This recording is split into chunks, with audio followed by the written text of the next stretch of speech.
everyone. Thank you all for coming tonight. Welcome to this session's first spring cooking demo. Very exciting to be here today. This time of year is the most inspirational time of year for me personally. I think everywhere you look, it's just very invigorating to see the earth kind of be reborn.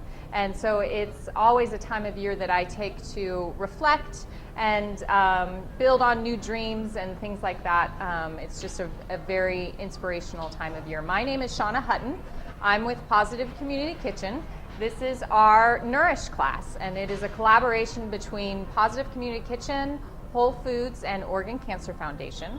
And I appreciate so much seeing your wonderful faces in the audience tonight. It's really exciting to have you here and to cook with you and to cook some of our spring dishes that we're doing tonight. So tonight I'm going to share with you one of my favorite spring salads. It's a white bean asparagus salad. It's a great dish to use as a side dish. It's also a wonderful brunch dish. And to start off, we're going to be utilizing some asparagus. Asparagus is very high in flavonoids as well as it's very high in antioxidants, and it helps your body cleanse itself of free radicals. What I've done with this asparagus is I've taken the asparagus and I've chopped off the very bottom portion, and I've cut it into about inch and a half pieces, bite-sized pieces. From this, I've blanched it in some boiling water, and with just a little salt added. I've blanched it for about 90 seconds or so, pulled it out, and then put it in some ice water. And what that does is it keeps the coloration, keeps a very green color on the asparagus. It kind of seals in that color as well as seals in some of those nutrients. So we have our asparagus, and we also have our white beans. White beans are pretty much a wonder food. They are very high in vitamins as well as being very high in fiber and high in low-fat protein. So they're a great protein choice if you're looking to replace some of those animal proteins in your diet with plant-based proteins. To make this salad dressing, it's super simple. We're going to start off with some basil. Basil is a leafy green. The oils in the basil, on the basil leaf, are actually really great anti-inflammatories. And so we're going to use that as our base of flavor for this dressing. We're going to throw those into our blender. Now we have some lemon. We're going to zest, as I always do. I utilize not only the interior, the flavor from the juice, but I also utilize the zest from the outside. There's a lot of flavor that's in the outside zest of the lemon. So we're going to zest that into the blender, and then I'm going to use my juicer to juice the juice out of the lemon. Lemon is, although acidic in taste, it's actually very alkalizing for your body, and it's also very high in vitamin C. So it has the antioxidant vitamin C to help neutralize those free radicals in your cells. And so we're going to take the other half and juice it into the blender. Thank you for joining us. And then we're going to take some garlic. Garlic is a very powerful anti-inflammatory. It's also a very powerful antiviral and antibacterial. It has antiviral and antibacterial nutrients. Garlic is a great ingredient to incorporate into your diet, especially raw garlic. It will help ward off those diseases, those illnesses that we see. So I'm just going to smash it down, get the skin off, throw it into my blender like that. And then we have our garlic. We have 2 cloves of garlic. If you wanted to lessen the garlic, you could take a clove away. If you like the taste of garlic and wanted to increase that, you could also add some more garlic into there. So from here, we're also, yes? Is onion in the same category? It is. It's in the same family. Yep, for sure. It contains different nutrients, and so Onion doesn't have as much of the powerful anti-inflammatory, antiviral characteristics that you would get from garlic. I've heard they're both good for blood circulation. They are very good for blood circulation, yes. So we're going to add about a quarter cup of olive oil to this dressing. And olive oil, raw olive oil, is really great at containing chronic inflammation in your body. Now, everyone has had acute inflammation in their body, a high fever, an injury that swells up, maybe a knee or something like that. But all of that is acute and it's not long lasting. And that type of inflammation is actually very healthy for your body. It's your immune system's way of getting rid of bad guys in your body or healing an injury of some sort. But when that inflammation becomes long lasting, that's called chronic inflammation. And that can actually be very damaging to your health. It creates environments where diseases spread and things like that. So it's very important to incorporate ingredients like olive oil and raw olive oil that will help curb some of that chronic that inflammation in your body. So we added our olive oil in here. I'm just going to add a dab more just because I can see that it's not quite there. Now I'm going to add some salt and some pepper. A little salt and a little pepper.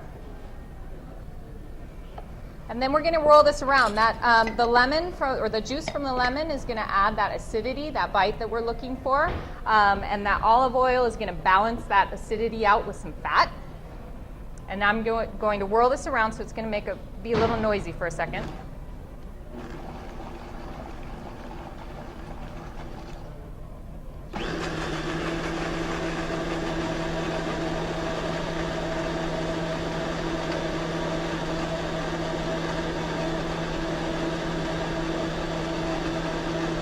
So we're going to whirl this around until all of those basil bits are broken apart inside and it becomes a very creamy kind of green consistency. So I'm going to let it go for just 30 more seconds or so.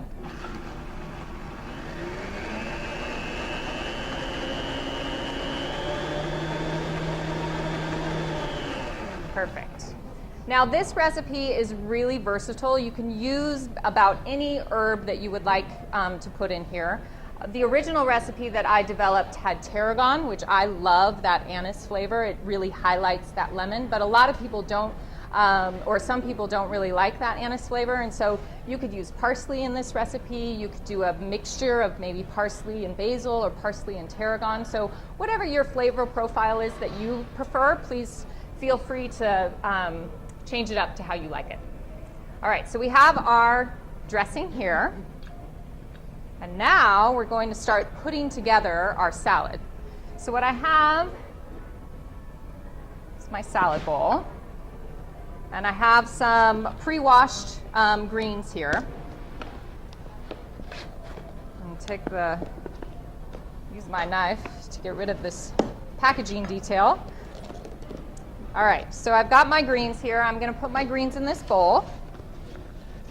Leafy greens, as we've talked about before, are highly nutritious, especially dark leafy greens. So the darker the green, the more nutritious it is for you. We're going to take some of our dressing here, and we're going to place it, just drizzle some of it on top of our greens. And this dressing this will probably make more than what you need for this salad. The dressing is highly acidic. You want that freshness. You want that acid to really liven up the vegetables and the beans that you have going on here. So start a little at a time, add a little at a time, and add more as to taste as you prefer. And then I'm also going to just hit these greens with a little salt and a little pepper. Add flavor to every element of your dish. I'm going to toss this around until it's coated all of those beautiful green leaves. And that looks fabulous. So then I'm going to grab my serving dish. And to start off, I'm going to start with a bed of the greens on the bottom. This is how I prefer to serve it. Makes it for a lovely presentation. It's a great salad for when you have guests coming over. It's beautiful, as well as can serve a lot. If you wanted to increase the amount of greens on the bottom, you can do that and just serve a little of the beans and the asparagus together. So I've got my bed of greens here. I have my beans, and then my asparagus.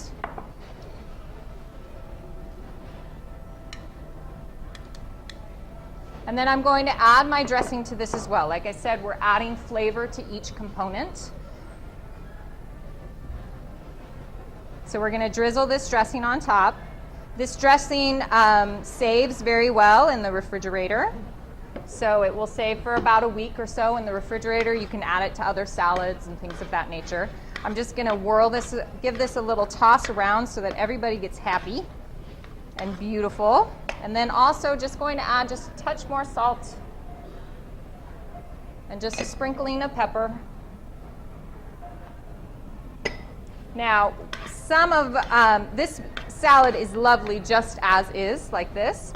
If you're serving it for a brunch, or sometimes if I serve it even for a dinner salad, I'll add maybe a little hard-boiled egg on top, which is really lovely as well. And if you're going for something that is even a little extra, sometimes just a little bacon bits on top are really quite nice.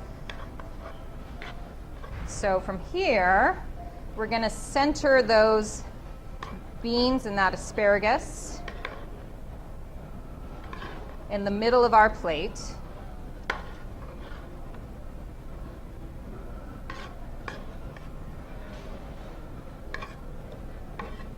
Beautiful. And then if I had some extra basil or extra lemon zest, I might garnish it on the top with that. But you can see here that it is a beautiful salad. Gives a beautiful presentation. And then I'm going to put this over here. And then Amy, if you wouldn't mind maybe divvying out some of this salad to our guests. Beautiful. Thank you. Perfect.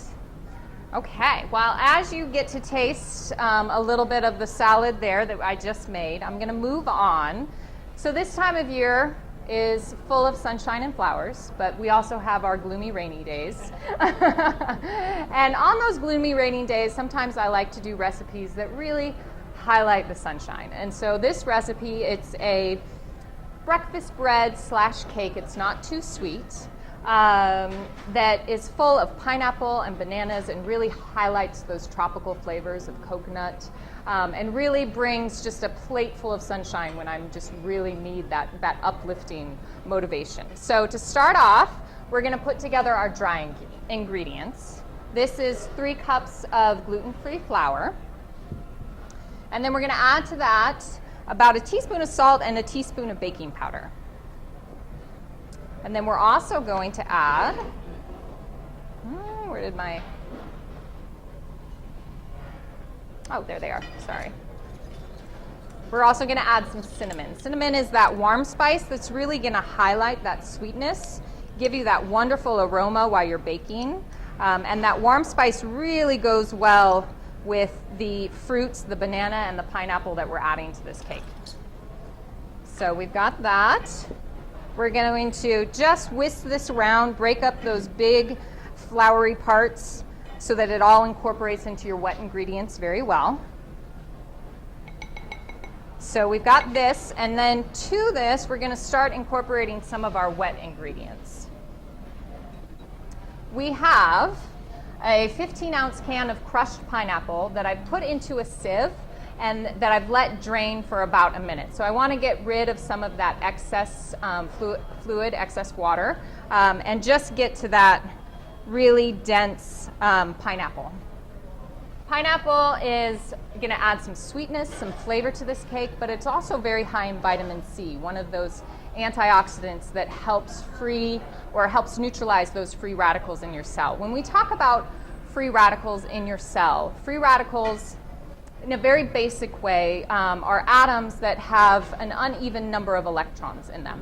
And these atoms are attracted to each other and they start to form chains. And when you get this chain reaction with your free radicals, that's when it starts to cause cell damage.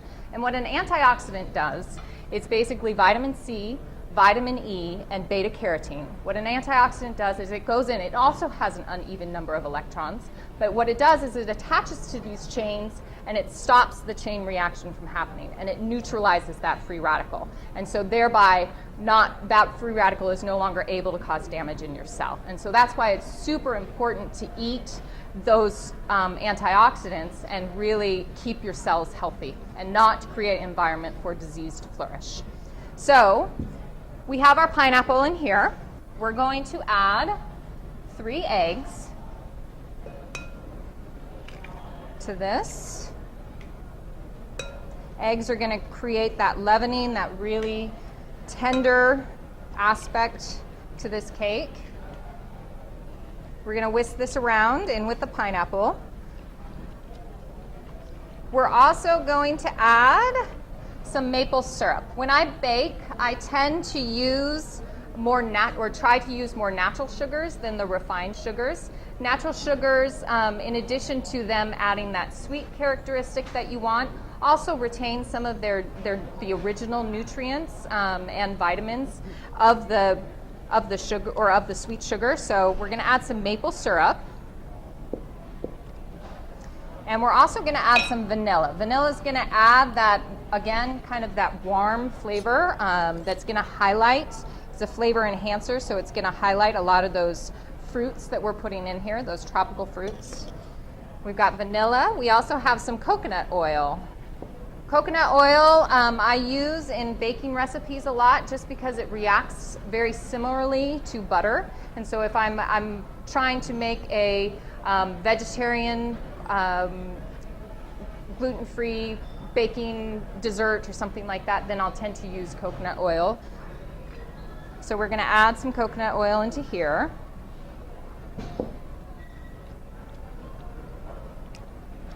And then we're also going to add some bananas. Bananas are also going to add that sweetness that we're looking for, that flavor component that we're looking for. Bananas are very high in potassium. They're very good for your heart and your blood circulation. So I'm going to take my bananas here.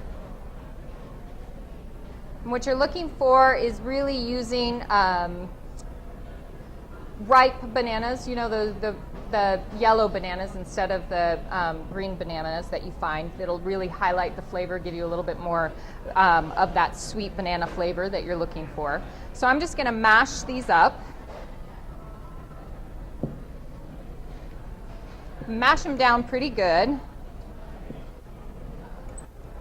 Everybody, I think anyone that makes good banana bread has their preference in regards to how much they mash their bananas.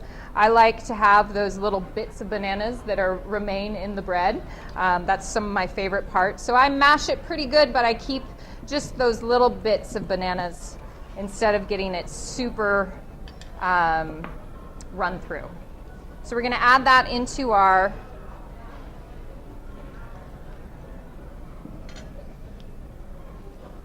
wet ingredients. And then we're going to put our dry ingredients that we've already whisked into our wet ingredients, like so. And we're just going to fold this around until it's all pretty much incorporated. Now this bread, or this, I like to use it as breakfast bread, or it makes a great dessert as well, is very versatile. You can omit a lot, or you can add in some coconut flakes here if you're looking to increase that tropical component. We're going to add in some pecans, but you could do some macadamia nuts. I mean, there's a lot of things that you can add. If you want a little bit more, we didn't add too much maple syrup. We only added about 3/4 of a cup. So if you wanted to add a pop of sweetness, you could always add some raisins in here as well. And so, like I said, we're going to add in some pecans and then incorporate that. Now from here, what we're going to do is we're going to prepare a pan with either some coconut oil or some oil spray. You can prepare a pan like this. And what I normally do is I take some of the coconut oil And I just pour a little bit on the base of the pan. And then I use my best utensil, my fingers, to spread it around. And coat all the sides. This does tend to get a little sticky, so you do want to make sure that you prepare your pan before you do this. Otherwise, you'll end up with all of the cake sticking to the bottom of the pan.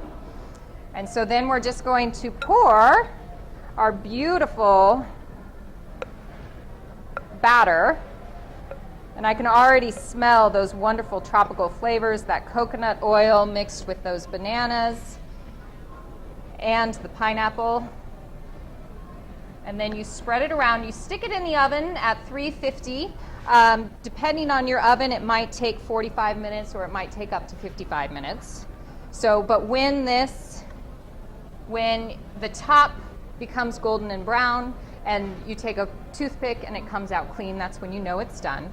You let it sit on your countertop for about 10 minutes. And while it's sitting and cooling, what you can do is you can make the glaze. The glaze is very simple. It consists of coconut milk. Coconut milk is very high in lauric acid. Lauric acid is the same nutrient that's found in mother's milk, so it's really great for your immune system. We also have some maple syrup. Because this is not such a sweet bread, it's helpful to add that little pop of sweetness on the top so that when you take a bite, you don't feel like you feel like it's more sweet than it actually is because it's touching your tongue right at that first moment. So we're going to add some maple syrup into our coconut milk. We're also going to add just a touch of vanilla. And from here you can also add just a little touch, a pinch of salt.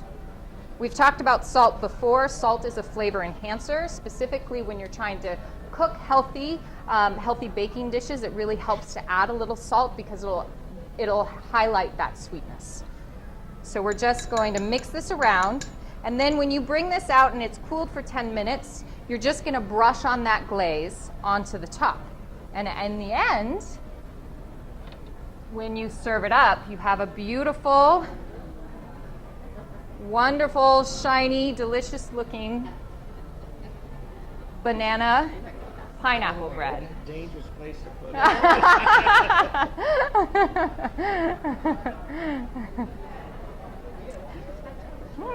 I do. I've got this. That works. Okay, perfect.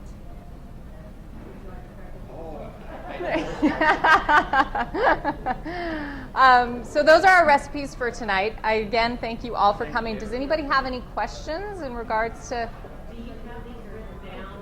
So I was just talking to Amy about this. We are actually going to form a website that has a lot of these recipes. One thing that I will tell you is all of these recipes, or most of the recipes, specifically actually both recipes for tonight, are available in the PCK cookbook.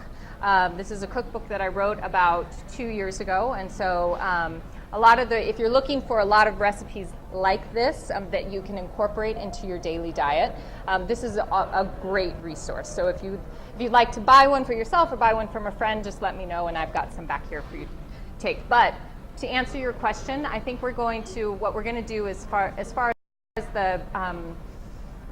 the interest that's being generated, we'll build a website, and with John's help, we'll post the videos as well as have a recipe index that you can look for. How much is this? $25. Yeah. Fantastic. Do you like it? Good. I'm so glad.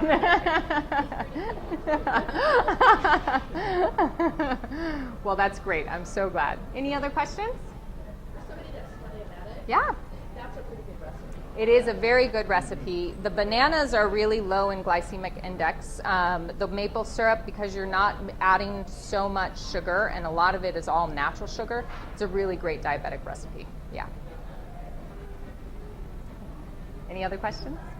All right. Well, thank you for coming tonight. It's always so fun to share these monthly nights with you and to cook with you, and I appreciate all of your support. And if you have any suggestions for us, for myself or for Amy, as far as how we can make this more accessible to you, your friends, just let us know, because we love doing it, and it's become such a special part of our month that we really look forward to. So.